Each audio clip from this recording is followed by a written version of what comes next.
The Chosen has gone all in with movie theater premieres for Season 4. The streaming hit and first multi-season series about the life of Jesus played by Jonathan Roumie has kicked off a fully theatrical release of its entire new season in 2-week runs.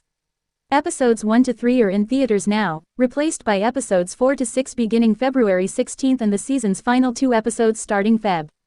29. After experimenting with past Chosen releases, Season 4 called for an entire theatrical release, according to creator, director and co-screenwriter Dallas Jenkins. This season we've got significant biblical events happening like the death of John the Baptist and the raising of Lazarus from the dead, says Jenkins. These moments are better watching with a crowd and on the big screen. Importantly, faithful, Chosen fans have already shown they're willing to pay admission to be in the early congregation for the series, which is traditionally released free on The Chosen app before moving to streaming platforms like Amazon Prime and Netflix.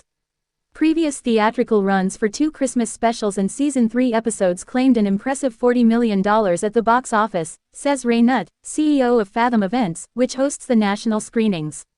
The new episodes are booked in 2,300 theaters during the traditionally forgettable February movie months. With The Chosen, people have already shown they want to see it shoulder to shoulder, crying and laughing together, says Nutt. We think this is going to be big. When is The Chosen Season 4 streaming? Jenkins has not bypassed the traditionally free Chosen release and is eyeballing a streaming date before June, not long after the theatrical run ends in March. We don't want to make people wait much longer, he says.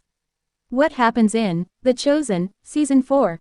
There are not many details in the well-known Bible story depicting Salome's dance in front of her stepfather King Herod, known as the Dance of the Seven Veils, which led to the death of the imprisoned John the Baptist. The Bible just says that Salome, daughter of Herodias, danced, and Herod was very pleased, offering half his kingdom. But Salome asked for the head of John the Baptist, says Jenkins. But to just rush through showing the dance, I don't think would have honored this story. In typical Chosen style, the season premiere explores plausible scenarios around the dance preparation that were never mentioned in the Bible. The rehearsals not only show Roman-era dance work, but reveal Herodias' plan for revenge against Jesus' contemporary John, who had publicly condemned her marriage to Herod. In the background, Herodias pushes for dance perfection from Salome, played by Briar Nolet, a one-time competitor on NBC's World of Dance. We had to hire an actor who could really dance, with no body doubles, says Jenkins, stressing its importance in telling a larger story.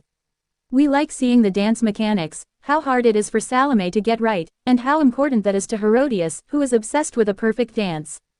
It shows how high the stakes are. That makes for good television. The grand party, shot on The Chosen, set in Goshen, Utah, features fire breathers, snake dancers and revelers. But the showstopper is Salome's dance before Herod, choreographed by Daniel Lim with regional and time-specific dance styles. It's one of the biggest and most expansive scenes we've ever shot, says Jenkins. And one of the most beautiful. Who dies in The Chosen Season 4? Spoiler ahead. There are emotional deaths in the new The Chosen season, including John the Baptist as a result of Salome's dance. In terms of surprise power, however, it's hard to beat the shocking episode 3 demise of fan favorite Rama Yasmin al-Bustami. Jenkins says the fictional but plausible character was always intended to face a tragic end after an endearing role that showed her relationship and even chaste romance while following Jesus. After becoming engaged to Jesus' disciple Thomas in episode 1, the couple seems destined for long-term happiness. But Rama accidentally ends up on the wrong end of the sword belonging to Roman magistrate Quintus Brandon Potter, who loses his head during a tense crowd scene. It's a blow. We've always known this was coming, says Jenkins.